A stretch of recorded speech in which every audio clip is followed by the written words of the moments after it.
felt like I'm betraying my children, but I want to do this. And then by doing so, I'm holding myself back. Here's my wife kind of going, their father has left, he's not involved with their life like you could be. What's wrong with you? Where did you go? Here's all these things that, I knew you as the reason why I said, yes, I'll remarry this man. Where's the guy that I married? Who would step up? Welcome, everyone, to Family Life Blended. I'm Ron Deal. This donor-supported podcast helps blended families and those who love them pursue the relationships that matter most.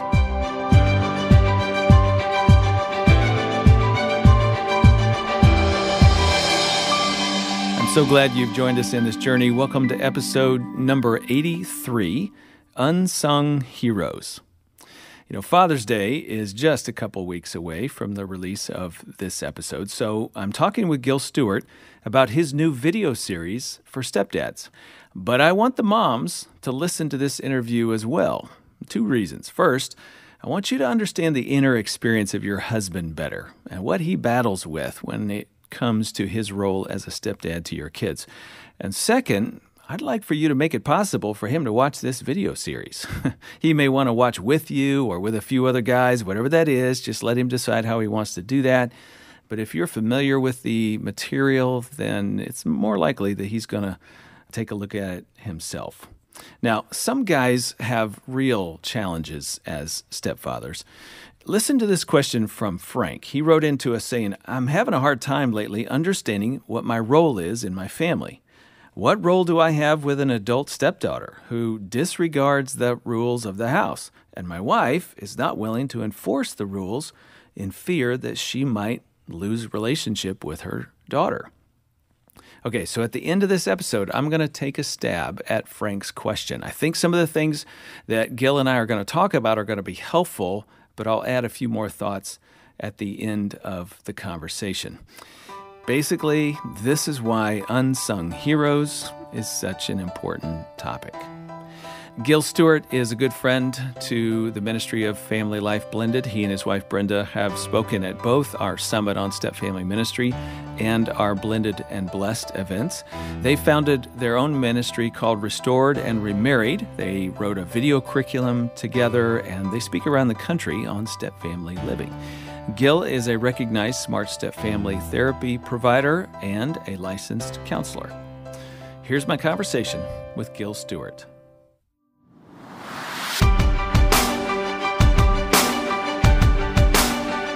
Gil, it's always good to be with you, brother. I appreciate you so much. Thanks for being here. It is truly an honor, Ron, every time I get a chance to sit with you. So thank you so much for having me. And I'm really excited to talk about this new video series that you've done with the Step Family Network. You suggest a motto for stepdads in this series, Unsung Heroes, and it goes like this: always forward, just go slow. Okay, I got to ask a couple of questions about that. First of all, what do you mean by that? Second of all, does it matter how long you've been married or how old the kids are?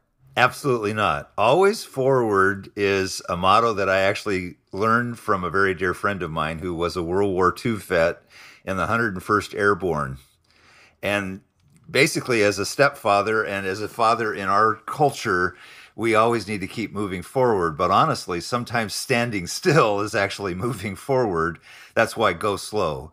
As a counselor, I have a lot of clients that at the end of every session, and with dads, I typically kind of just remind them, always forward, just go slow, which is the concept of progress can be slow. Just keep moving.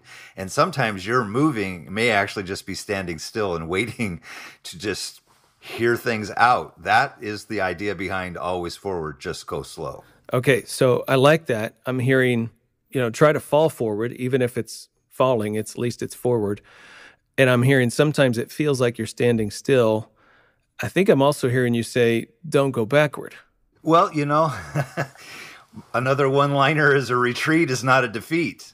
Mm-hmm. And sometimes if we do need to back up, there's nothing wrong with backing up, because I think as a father with our children, one of the most valuable things we can say to our kids is, I made a mistake. Will you forgive me? And so, in a way, we don't want to be too hard-headed, but at the same time, fair and firm, relentlessly gentle. Okay. Man, I like that. Fair and firm and relentlessly gentle. What's an example of just standing still for a stepdad? He's not making progress necessarily. He doesn't feel like he's making progress. He's just trying to hold his ground. I think the great example for that, Ron, is that when the kid is looking at you, a stepchild is looking at you in defiance, and really just because of their grief, their confusion, their uncertainty, maybe they're feeling unloved, and they are just going off on you, or they're digging in and being, let's just say, a little bugger. Okay. The best thing to do is just to stand there and be firm, but be really fair and gentle, because if we push too fast, and one of the segments is called Too Fast, Too Soon, then standing still is actually the best mode of operandi at that point in time, not to push that kid any faster than they can be pushed. That's good. Okay, we're definitely going to get into the segments that you're doing in this new series. But before we do that, let's just back up a step. Tell our listeners about the work that you and Brenda are doing together. Well, my dear wife, Brenda, and I have been married for 19 years and 2 months and about 4 days. Nice. In our blended family well ministry. Done, buddy. Yeah, well done. Yeah, I was thinking about that as I was driving. It's like, okay, how many years? We like to always bump it a year forward. So we're coming up on 20 years in the blended family journey. We have 7 children between the two of us, and now 9 grandchildren. And so it's quite a journey. Brenda and I, kind of sat down and wrote our story in a little book that we call Restored and Remarried. We do a little podcast. We've done a DVD for a small group, just the number of things. Because I have this friend who has always kind of given me the nudge to kind of go, you should do this, you should do that. Does that sound familiar, Ron? Let me see. Yeah. Well, yeah, I think I've done that a time or two. Couple times. So, it's just the opportunity to love people well, especially in the blended family journey, and the seminars and the workshops and the counseling. That's kind of what we do. Yeah. Well, I just want to add to that you are a trusted voice for Family Life Blended. You and Brenda have spoken for us a number of times at both our Summit on Step Family Ministry and Blended and Blessed, our signature events. And so you're trusted. You're also part of my recognized Smart Step Family Therapy provider list, which people can find at smartstepfamilies.com if they're looking for a counselor in their area. And I know you guys do some virtual work with people too. So, there's some limitations there, but they can always check that out, look for you and other people at smartstepfamilies.com. Why in the world? Unsung Heroes on the Step Family Network, which is a nonprofit platform that just allows people to stream good step family content. I've got some content there. You and I and others have contributed to that space. Why do dads and stepdads need encouragement and training around being fathers in blended families? Well, I chose the concept Unsung Heroes, encouragement for dads in a step family. It's an 8-part video series, but the whole concept of being an unsung hero is often you might be doing the right thing and are not getting any recognition. Mm-hmm. And I guess I just want to come alongside the men who are fathers in step families and just go, lower your expectations. You probably are being a hero. And the idea is from one dad as a stepfather to other dads who are stepfathers or in a step family. I want to encourage them to say, keep doing the right thing. Even though you may think you're doing everything wrong, you might actually be doing something right. And you're not possibly getting the recognition of, hey, man, that was a heroic thing that you just did. And that's kind of what is kind of the concept behind the title. I love it. I love it because I totally agree with you. I think there's a lot of hero step parents out there who just don't get that little word of encouragement or gratitude. And they need somebody kind of saying, all right, stay with it. You're doing the right thing. I'm curious, what's ideal here in terms of people watching this? I know there's moms, women listening right now, and they're going, well, should I watch that with my husband? Should I just let him do that by himself? What do you think? Yes, they should do both, actually. Okay. Because when we put this together, we actually had, people kind of vet it and look at it, both men and women. And the women that watched it went, whoa, I've been telling my husband that, but he doesn't seem to hear what I'm telling him. So it's a different messenger. And then they also go, whoa, I didn't realize he was dealing with that. Yeah. Good. And it creates some empathy toward their husbands, because there's some things that guys may not know how to put into words. Are you suggesting us men don't always know how to put things into words? Gil, really? Do you think that's... We grunt, we provide nonverbals, and there's supposed to be a dictionary for that somewhere, but haven't seen it yet. Yeah, well, that's tongue in cheek, perhaps. Sure. Hey, so but I think for the women actually that have come back and said, "Wow, I had no idea." They actually kind of then come alongside their husbands and kind of go, "Let's talk about that," because maybe as the wife, the mom, because in the step family journey, it's a different thing for the moms and the dads, and so being able to share that and encourage one another, it really actually kind of create some empathy and some more momentum for them as a team. Good. So I'm hearing the options are open. Talk to your husband. You guys want to watch it together? Watch it together. You're both going to benefit from that. I can also see a group of guys going, hey, we want to go through this together and support each other in that way. I could see that being a good option as well. Well, yeah, I mean, you can watch the videos one at a time. I have a little follow-up in the notes with each segment where there's, a quote and an idea, the summary, and then some couple of discussion notes for each segment. So, there's some discussion starters.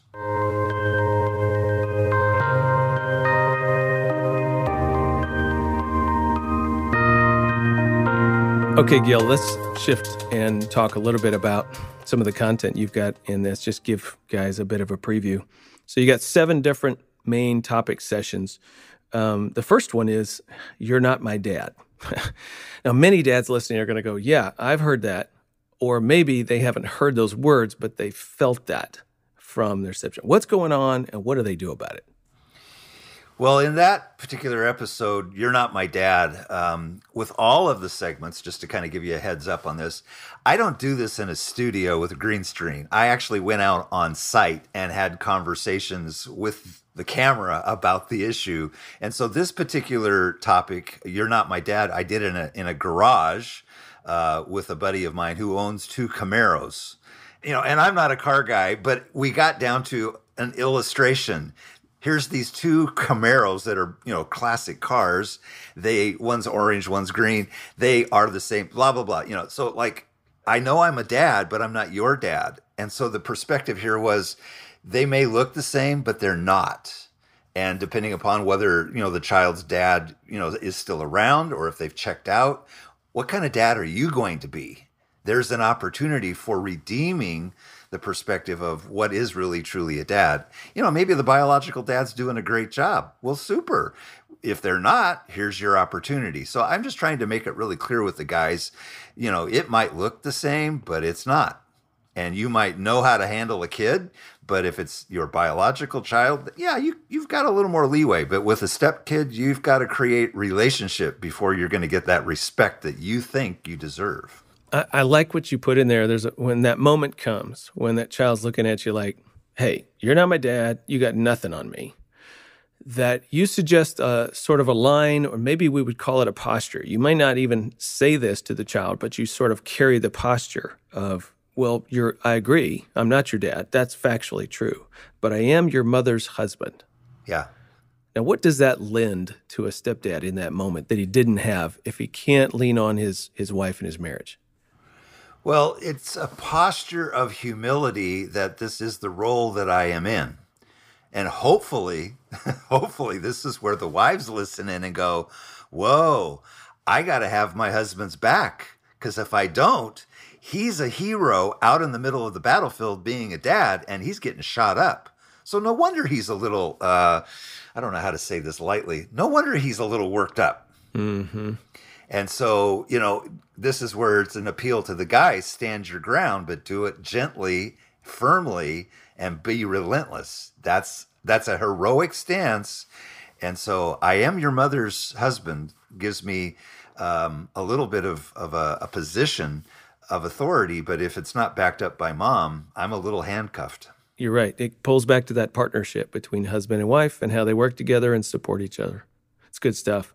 Okay, the second sessions is what you call reverse betrayal, not getting time with your own kids. You want to explain that a little bit? Well, reverse betrayal is the aspect of that I have a loyalty to my own children who I don't get to see as much because of the parenting plan. And in that time, I'm actually connecting with my stepchildren and I'm actually starting to like them and they're starting to actually bond with me. And so doing, I actually feel like I'm betraying my own children. Yeah. And that is like a major knot of how can I do this and do that at the same time, and realizing that I am now in somewhat of a situation to where if I start showing love and affection and connection with my stepkids, I'm actually, I hate to say it this way, but I'm actually scoring points with my wife. And that actually is very endearing to her. But then I kind of insert, and I don't do a lot of time on it, but I do spend a little bit of time where you're, as a father, stuck in the middle of what's basically referred to as parent alienation. I spend a little bit of time on things you shouldn't say to a child that's in an alienated position because, here I am in this betrayal position, but now not only on top of that, I'm dealing with an alienation problem where I'm being made out to be the bad guy and I'm not. So there are books and videos, and I know you've done some really good work around parent alienation, but it's really just basically, hey, here's some things you shouldn't do if you're in that place while you're even dealing with this internal feeling like you're betraying your children on top of. So it's a really tough place. Man, I've seen that a bunch, and I've just heard from so many men who, this is referring to people who are biological dads and stepdads, and you just start weighing out the time that you get with your own children versus stepchildren. And, you can just end up, I've seen guys go one of two ways. I've seen guys go, you know what? It's easier for me to not deal with that pain, to just essentially walk away from my kids in my first marriage and throw myself totally into my stepchildren. And I exchange one family for the second. And then your biological children go neglected as a result of that. But it's sort of a coping mechanism for the guy so he doesn't have to deal with this, feeling guilty thing. And then I've seen guys go the other way where they feel so guilty in spending more time with their stepchildren than they get with their biological children that they start withholding themselves from their stepchildren, even when the opportunity is there. Well, tell us, you've done that. What did it, talk around how it felt, and it seemed like I'm sure that was the only right thing to do. Well, that's why I called it reverse betrayal, because I felt like I'm betraying my children, but I want to do this. And then by doing so, I'm holding myself back. Here's my wife kind of going, their father has left, he's not involved with their life like you could be. What's wrong with you? Yeah, where'd you go? Where did you go? Here's all these things that, I knew you as the reason why I said, yes, I'll remarry this man. Where's the guy that I married? Who would step up? And that creates internal friction all the more. So yeah, it's a place of going, oh man, what do I do here? And so yeah, when I was in that place, it was like I was like 1 foot in and 1 foot out, and it was torturous. But then when I submitted to it, then it was like, yeah, that's where things really began to work. And the beauty of it was, I continued to stay on the battlefield for my kid's heart while connecting with my stepkids. And that was the best thing for the marriage. You say in Unsung Heroes, the only way through this internal conflict is through vulnerability. Explain. Well, vulnerability is not a weakness, it's a strength. We need to reframe that perspective because vulnerability basically comes from the Greek foundation, or I think it's Latin, which talks about courage. And the concept of it is that courage grows strength from a wound. Let me repeat that. Courage grows strength from a wound. You're wounded. Your children are wounded. And somebody has to step up with courage and be vulnerable and call it what it is. Because it's kind of that concept. If you can't name it, you can't change it. And in a way, you may be stating the obvious, but somebody's got to step up and do it. And until you do, nobody's going to lead. So, for example, this might look like being vulnerable with your wife about this internal conflict and just how you are having this internal debate. I'm not really sure what to do here. I feel this if I do that. I feel this way if I go that way. I just need you to know this is what's going on with me. Is that what it sounds like? That's what it sounds like. And that takes courage. It takes a lot. It does. A lot of courage. Because I don't want to express weakness in that, because we're the adults. We're supposed to know what to do. Really? You ever been a stepdad before? Probably not. Was there a handbook on it? No, there's not. No, there's a few good things. I think there's one or two. Although I'll take that back, Ron. You did a really good job on that a few years ago with that. Yeah. And now your video series is another contribution. The smart stepdad stuff.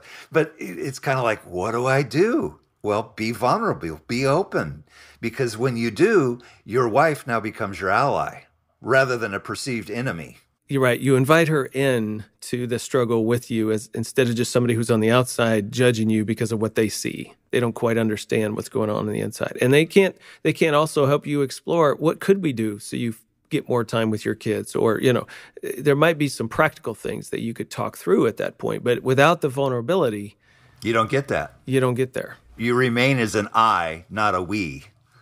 And if you try to take this on by yourself, you'll get shot up. You really will. Hey, Gil, let me react to this.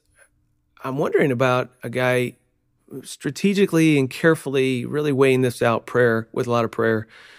What about being vulnerable even with your own children or your stepchildren? I'm imagining a guy saying to his kids, if they're old enough to kind of hear it and receive it, man, I yearn for more time with you guys.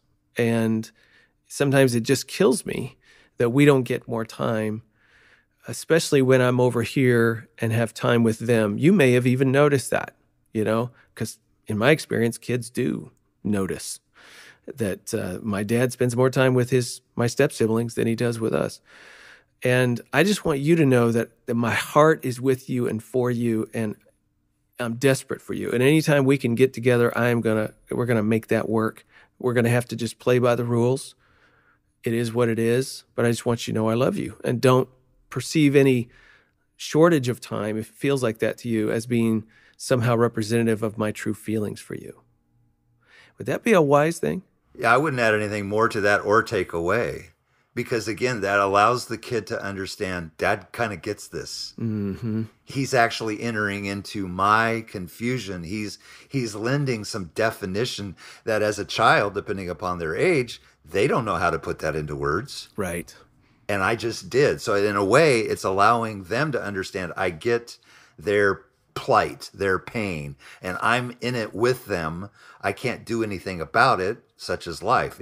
Sometimes like, gosh, this really is awful. However, we're going to make the best of it we can. And I'm not going anywhere. And that, I think, is the key thing, even in some of the step family coaching training that you provided with, especially with children, give them a voice. Because that's the one thing that step kids and kids in the step family need, is their voice. And if you give them that opportunity by kind of priming the pump, so to say, with this very issue, you've done them a great service, because now it's like, I can actually talk about this? Whoa, what a gift. Yeah, it gets it out and it opens the door for further conversation down the road. Again, that's the point of the unsung hero. You are taking territory. You're leading the charge. And if you don't have a plan, well, boy. Yeah. One word of caution, then we'll move on to the next one. If you have this moment of vulnerability with a child, again, make sure their maturity level, their age is where it feels like that's again, give a lot of prayer to that. But make sure you don't inadvertently imply that the responsibility is on the child to try to fix this. I think kids so easily take on that responsibility because they love us so very much that we almost have to say out loud, oh, by the way, I'm not asking you to do anything. This is not your job. I just want you to know my heart for you. This is my job. I'm working on this. Just want you to know what's going on inside me. Right. So that relieves the child of feeling any burden that they really, can't carry out anyway.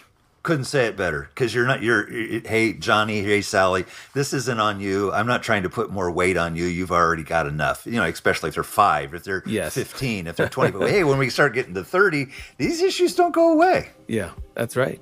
They don't.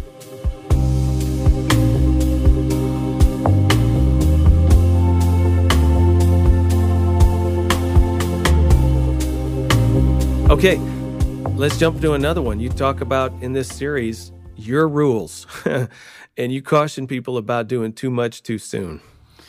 Yeah, so in that one, we set it up at a playground, and I'm, talking about pushing a swing and doing underdoggies and all that kind of stuff. But really, the simplicity of it is if you don't have a respectful relationship with that kid, you could actually be pushing them and demanding too much of their obedience or respect too soon. If you don't have that foundation built, you could actually be demanding something that you probably are due.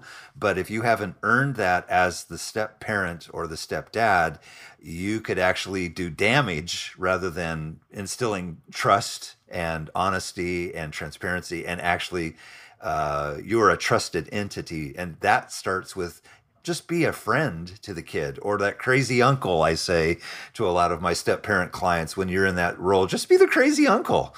Don't let them get away with murder, but at the same time, allow them some extra space. And then when you do get into a disciplinarian issue, that's when the two of you and your spouse, their biological mother, you pull together. And at that point in time, you have each other's backs. But if you push too soon, too much, the kid's going to come, so to say, flying out of that swing, and you're going to do some damage that you may not be able to repair for a long time. As I watched this session, I reflected on a conversation I had with a stepdad who came to me at one point and said, I'm so frustrated. I'm trying to bond with this young man. I know what he likes. And one of the things you and I have recommended in the past to people, start with building that friendship or find common interests and connect into what the child is interested in. And so he said, I'm trying. I'm doing that. This kid loves football. He loves sports. I'm inviting him to go throw the football with me in the backyard, and he won't do it. And he says, and I know he does that with his father. I know that's something he enjoys. Here I am making offers. He won't go. Some time went by. He comes back and he goes, I figured it out. I'm asking him to give me something that's very special with his dad. He just can't do it. He just can't give that part of him also to me. He feels guilty about that. I'm like, dude, you nailed it. You had the best of intentions. You're on track in terms of strategy. Find something the kid likes. But in that particular space, it's poisonous for that child to give that to you. So you're going to have to find something else you guys have in common. And maybe eventually one day he'll come around and he'll start sharing that part of himself with you, but that's got to be his call. Can't be yours. Yeah, and that could be years down the road, because that allegiance between the child and the biological parent is way strong. Even if that biological dad is really messing it up and isn't participating with that kid, that might be your opportunity. But even if they're doing a horrible job and the biological parent backs out, that kid still wants to love that parent. And yeah, I like what your illustration was, because that's something special between the kid and if that's the case, respect that and honor that, because you do want the child to have a good relationship with their parents. To use your analogy, if you press him on that, like he should be giving me that part of himself, is equivalent to pushing him out of the swing. Yeah. It's too much too soon, and it's going to damper their relationship. It'll backfire. Yeah. This really kind of brings us to the next point that you talk about, and it's allow the kid to love and don't make them pick sides. Is this also for biological dads and for stepdads? Of course. Yeah. The answer is yes. If I am creating a place to where I am pushing that kid to pick one side or the other, what happens underneath is that I'm actually setting that kid up to be resentful. And that is poisonous all the way around. What are some typical ways guys inadvertently push kids to choose? Well, I think, you may have heard it as well as I, is where they push kids to say, you're supposed to call me dad, or you're supposed to call her mom. And it's not that, so let the kid choose what, I think one of the things we did within our own family was when we're out in public, how do you want to be introduced and how do you want to introduce me? Mm-hmm. Again, just obvious statement, but it doesn't seem so obvious when you're out in public. That's a difference of being in the step family. But if I don't allow that child to recognize me or their biological parent for who they are, and that it's okay to love me as much as their other parent, then I'm actually causing them to be in a squeeze to have favoritism one toward the other. And in that case, I'm actually creating a power struggle. Well, who loses? Everybody. I was going to say everybody. Everybody loses. And so I think there was a session that you had talked years ago, Ron, where it was I think it was a stepmother situation, to where the child was given permission by the stepmom. She did just a brilliant idea of saying, well, Sally, if you need to go over to your mom's house and hate me, then that's okay. But when you're here and you'd actually we have a good relationship, I'll understand. Mm-hmm. Well, that mom and a dad in this case has done that child a marvelous favor by taking the pressure off and allowing them to love rather than be stuck between a rock and a hard place, so to say, in a squeeze. The kid may not have the maturity to know how to navigate that. So don't put him there. Mm-hmm. That is an unsung hero, that woman you just talked about.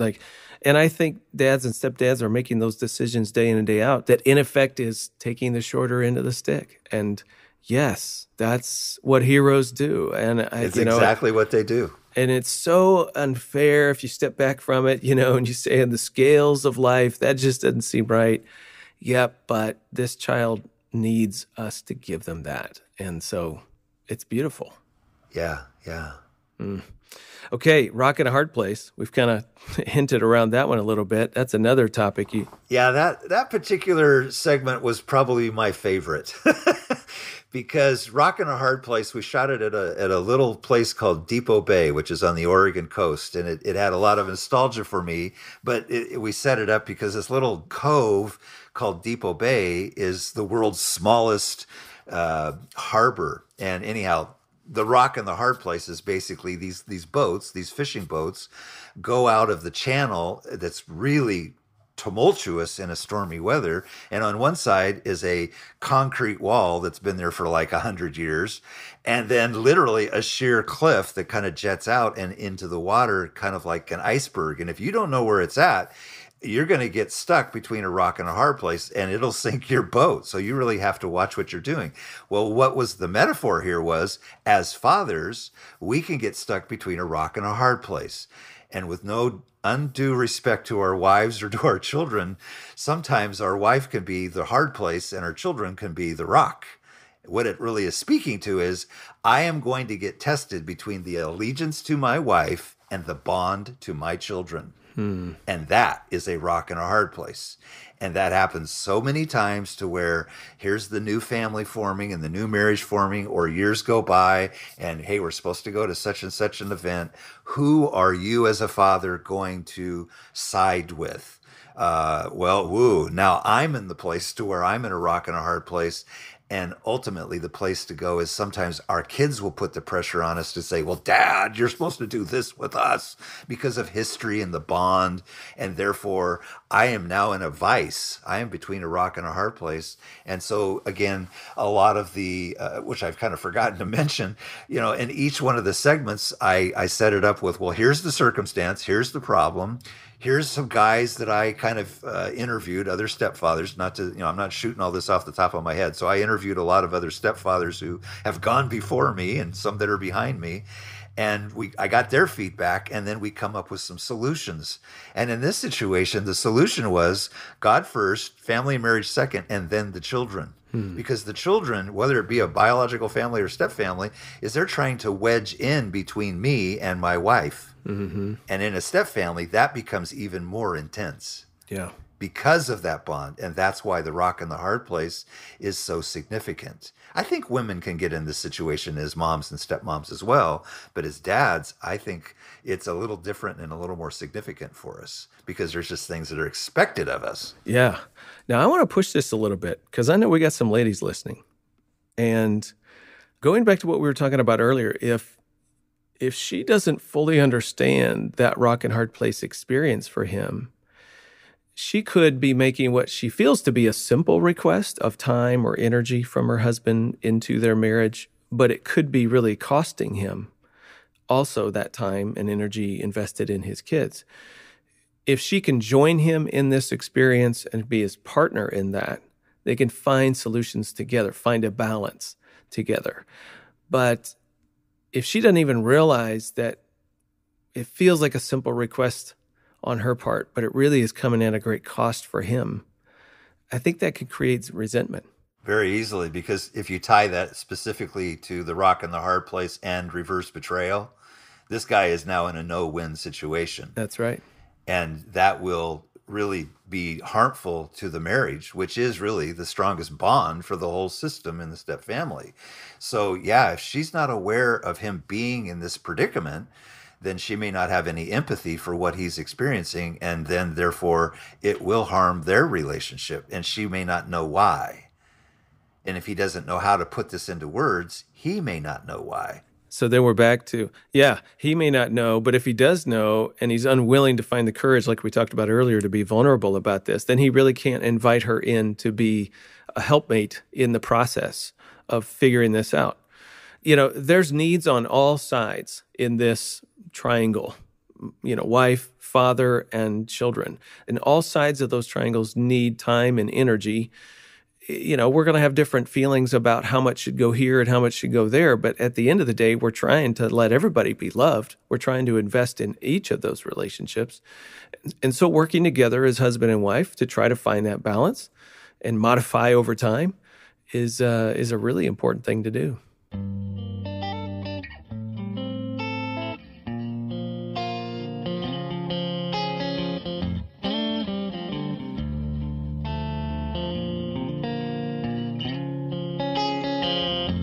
All right, let's merge this conversation with our next subject, number 6, that you talk about in this series, is don't shoot your emotions off, was sort of the takeaway that I had. When you're trying to work towards emotional safety in relationships, you got to be in charge of your own emotions so they don't inadvertently become volatile.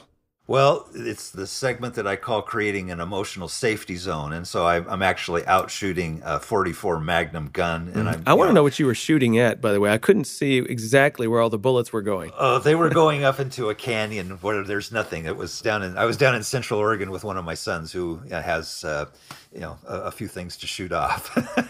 But basically, it's kind of like the idea is that when we are frustrated and our emotions get the best of us, and we truly are in that environment of our own pain, our own confusion, we inadvertently can flip our lid and then shoot off our mouth and do way more damage than we actually may be realizing. So who is responsible? Me. The only person who can regulate my emotions is me. And I have to be self-aware of what's going on there. So in that case, I have to be the adult. Again, I'm the one being the hero here. I can't expect that kid to do it. As they grow, then the expectations grow for sure. But in the place of, rather than shooting my mouth off with what's going on, how would it look like if I stopped and maybe confessed my own emotions? That takes vulnerability. Plus, validate what that other person is feeling. In the moment, those two things are the most powerful things that can happen, is confession and validation. And that helps me control my mouth. Is it easy? Absolutely not, because it's much easier to pull the trigger and say something harmful and do damage that, may take, again, days, months, years, or maybe never be repaired, and then the opportunity is lost. So it is creating an emotional safety zone because we are the one with the influence. Are we going to use it for good or for evil? I mean, when you think of what the scripture says, the power of the tongue is for life or for death. Yes. So what are we saying? Is it going to bring life or is it going to bring death to the step family environment? What a place for a hero to step up. I want to come back to this idea of not really knowing what's going on with me. I have a great deal of compassion for men around this because I too had the same experience. Quick little story. When I was in graduate school studying marriage and family therapy, I did really well with the book studies and everything that led up to it and the concepts and putting it all together, being able to articulate that. And then we went into our clinical supervision experience. And the first thing we had to do is practice, with another co-student, repeating back emotions and listening skills and working on that stuff. We had to do it on video, had to bring it into our class session, play the video in front of everybody, including the professor and all the other students. And we would help each other, how well did you do? I was horrible. I was absolutely horrible at this. It's sort of like I knew words in my head, but I could not identify the feelings and emotions that another person was laying out for me. And I also couldn't do it for myself. Like, we men, we're really good at anger. We're really good at passion. What else is there? Isn't that it? That's like the two emotions we need in life, right? Okay, exactly. Mad and happy. That's it. That's right. That's right. That's about it. So everything else in between is like a mystery to us. I had to work super, super hard, not only at being a clinician, but this directly impacted my marriage, right? My ability to just listen to my wife and hear what she's really saying, not what the words are, but what is the heart of this thing? I had to work on it. That was a discipline, Gil, I did not know I was going to have when I got married 36 years ago. I had no idea I was going to have to figure that out and gain a vocabulary and learn how to attune into my wife or my children or what other people are saying. It does take work. And if you're one of those guys listening to us right now going, man, I know that's me. I just got to work at this. Do you have a suggestion or two about how guys can start down this path? Couple things there. John Gottman's, one of his one-liners is that the masters and the disasters of relationship practice a couple things. And one of them is to become a master at listening. But it's also interesting, another researcher behind it was a fellow by the name of Dan Weil, who passed away a couple of years ago. And Dan made an interesting statement. It is impossible to listen until you feel heard. Now think about that. If both people are not being able to feel heard, they can't listen. That is a standoff. And with the couples that I work with, it's like in the moment, and even in my relationship with my wife, if I'm not feeling heard, I'm having a really hard time listening with not just my ears, but with my heart. And the way through that, again, is confession. I have to humble myself. There is an aspect of humility, because humility is power under control. Right. Think about that. You think about the ability to really listen till somebody feels heard. That is a gift. That is a treasure. So for me to be on purpose, humbling myself until that other person feels heard could be a game changer. Well, somebody's got to start that process, and it should be you. So much emotional maturity. And what you're doing, the net result here is creating a safer place for the exchange to take place, and you can get farther together rather than have it escalate into something that pushes you apart. Right. You can, there's kind of the idea of creating that emotional safety zone. Yeah, I think you're getting it, because one of the things I recall often is that we can go faster by ourselves, but we can go farther together. And when we are together, we're going to get further because we have one another's back. It's kind of that concept from the scripture about, one can turn 1,000, two can turn 10,000. And as in the step family environment, you might feel like, it's you and your wife against, these throngs, as Brenda and I lovingly refer to our children as those people. Those people. Like, it's like, oh gosh, those people. But in that case, when somebody creates that emotional safety zone, it's through listening and validating. Is this what you're saying? Are you saying that? Or let me make sure, did I hear that right? No commentary, no criticism, just shut up and listen. And then give it back to them as a paraphrase, not parroting, because that's disrespectful. Paraphrase, not parroting. I like that. That's good. Okay, in the last session you've got in this series, you're doing some reflecting. You're helping people reflect on where they've been in their journey, maybe thinking through pitfalls to avoid. What would you share with us about that session? That session is kind of the wrap up. I'm kind of telling you what I told you in all of the segments. And we set this one up at a place called Beacon Rock on a trail. And there's all these switchbacks. And so the concept here is that, we're talking about the summary of what has been accomplished, what we are putting in practice. But there's this one-liner toward the end of the segment that I basically say, the mountain, she's a cheat. Which means, and it comes from a story from a buddy and I who did a hike years ago out in Yosemite National Park. And we thought we were summiting, and every time we got to another summit, there was another summit. I was like, the mountain, she's cheating me. and my friend he's a writer, so it just came off of him. And I thought how much that really is true. You can be moving forward and think, I'm going to achieve. And no, there's another summit. I feel cheated.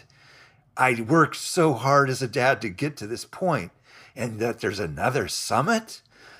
The mountain, she's a cheat. Don't give up is really the message in that last segment, because you could be so close to summiting, and if you stop, you won't ever know. Yeah. Oh, that's good. You won't know how close you were, and you won't get there. You won't know how close you were. And being in the step family and stepdad now for 19 years and 2 months and so many days, there are things where I feel like, well, did I accomplish anything? And then I think about my youngest stepson, he and I got off on the wrong foot, and now there's genuinely love there. But that's taken 19 years. Yeah. Yeah. A lot of work.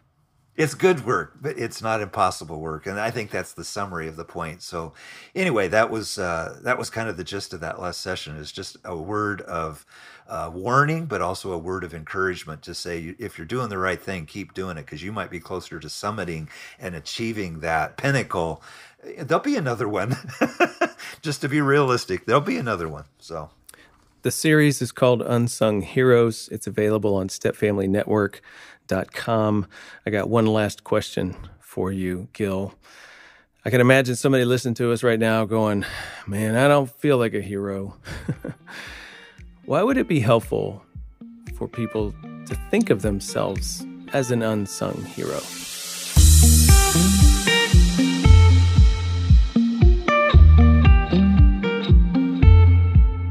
You've been listening to my conversation with Gil Stuart. I'm Ron Deal, and this is Family Life Blended. Why think of yourself as an unsung hero? We'll hear what Gil has to say about that in just a few minutes. I promised you earlier an answer to Frank's question about having a hard time knowing what to do about his adult stepdaughter who disregards the rules of the house. Well, Frank, I think my conversation with Gil gave you a number of things to think about, but the one I want to emphasize is coming together with your wife. That must come first before anyone responds to your stepdaughter directly. I don't care how old a child is. If you want to try to change the expectations or set a boundary that your wife will not or cannot support, you, my friend, are stepping off the edge of a cliff. I would not recommend that. So coming together with your wife is so critical to you having some influence to the situation. Now, it sounds like your wife is a little paralyzed by guilt or remorse, something like that. And if that's the case, it's going to take a long time to get on the same page. You might even have to get some outside help to help her get unstuck, which, by the way, you can do. You can find a counselor at smartstepfamilies.com. All I know is you can't move forward without parental unity, no matter the age of the child. If you have a topic or question you'd like for us to address on a future podcast, you can email it to us or leave us a voice message. If you'd like more information about my guest, you'll find it in our show notes as well, or you can just go to the Family Life Blended podcast page at familylife.com/blended podcast. And while you're there, make sure you check out everything Family Life has for your marriage and family. Our division, Family Life Blended, has the world's largest collection of articles and videos, online courses like our certificate course in blended family ministry, and books for blended families. Like my book, The Smart Step Family Guide to Financial Planning, and my book, The Smart Stepdad. Check us out. The show notes will tell you how. Oh, hey, before I forget, would you give us a rating or a review? That really helps other people find us. And hey, it encourages our team when we get those positive ratings. So help make a difference for us and somebody else. If you haven't subscribed to this podcast yet, man, we would love for you to do that. You can certainly do that on the Family Life app, or you can do it on Apple Podcasts, Stitcher, Spotify, YouTube, wherever you get your podcast. Just search Family Life Blended. Okay, before we're done, let's get back to that final word from Gil Stuart. I think there's an internal affirmation. Do I really believe who I am? I mean, many times, especially as we walk our walk with Jesus and we have a redemptive experience, do we really believe it? And then do we really live it out? One of the things that I share with a lot of my clients is they'll achieve a place to where they've conquered something that they came in for. And then I say to them, your identity is changing. You're beginning to believe who God has made you to be. And they're going, yeah, I am. It's like, cool. Now, allow other people to feel the weight of who you are. Not the weight on a scale, how many pounds you weigh, but the weight, the glory of the person God called you to be. Because that allows the weight of who you are to come forward because of God bringing that out in you because of who He is in you. Do you really believe that? And if you do, an unsung hero arrives on the scene again and again and again. But if you don't believe that, you'll start to feel defeated and you'll retreat. And at that point in time, it may be because you feel defeated. And that is not the purpose of why God called you to do what He did. I think that's that place of saying, God chose you and this woman to be together. What is your purpose? And what is the end in mind that God has called you to be? That's like a mission statement, to love these children and to help them launch. Again, that takes an unsung hero, because you may not get recognition till they're, maybe until you're gone. Next time, we'll hear from Lauren Reitzema and her mother, Jonine McKenzie, about their new book, Relationship Essentials. We don't realize how many times we say the word I. That's Lauren Reitzema and Jonine McKenzie next time on Family Life Blended. I'm Ron Deal. Thanks for listening. And thanks to our monthly partners who make this podcast possible. If you'd like to join our Family Life Partner Program or just simply say thank you with a single donation, look in the show notes for a donation link. Believe me, we appreciate every single dollar. Our producer is Marcus Holt, mastering engineer Jared Roski, project coordinator Ann Ancaro, and theme music composed and performed by Braden Deal. Family Life Blended is part of the Family Life Podcast Network, helping you pursue the relationships that matter most.